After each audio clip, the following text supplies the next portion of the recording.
Noche, Social Work and Development a celebrar su graduado de ano acadêmico 2024-2025. Total de 13 graduados, presente 7 em caso aqui, e nós temos vários em todo caso vai a FOPA com Master's Degree.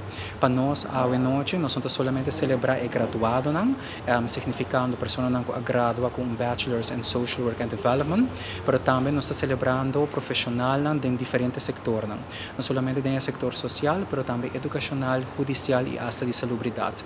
Porque o trabalho de trabalhador social hoje em dia vira muito diverso e essa é diferente profissional que acaba de graduar, tem diferente trabalho em diferentes setores aqui. A parte de celebrar o graduado de Social Work and Development, nós celebramos de 100 graduados de trabalho social, de Social Work and Development. Nós temos total atualmente de 106 total.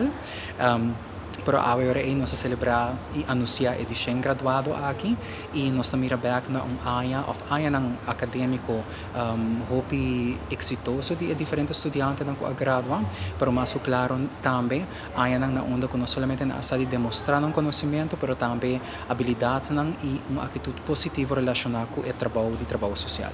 Me quero tomar esse momento de felicitar os estudantes que graduam em nome do Departamento de Social Work and Development completo e agradecer também a família, nos rector e também nos ministros de turismo que estão aí presente e seguro também cada sponsor que faz a noite e evento aqui possível. Danke de coração. Contento que você botega capítulo final da trajetória de estudo. Não é bem fácil para mim, me agrada com 31 anos de idade. Nunca está lá para seguir estudar e nunca está lá para pôr meta e seguir logrando. É trajetória de 4 anos, não está fácil, uma mama de 2 anos. Nos classe, nós temos mais mama também na classe, nós podemos compartilhar o momento, a dificuldade junto, que nós temos propósito, nós temos meta mais grande.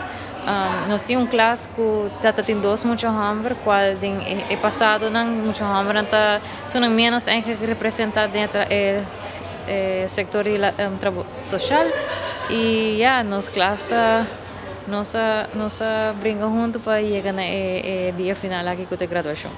Tem hobby teoria que bota assim, teoria não que riba papel tá mostra fácil, simples.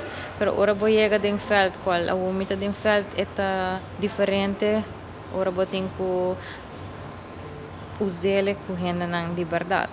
Então ora vou assim riba prática de papel, vou assim de gente na fictício e ora vou vai tratar com gente não que tá vivendo na vida real. Então ora vou mesmo hobby empatia, hobby compreensão e hobby paciência.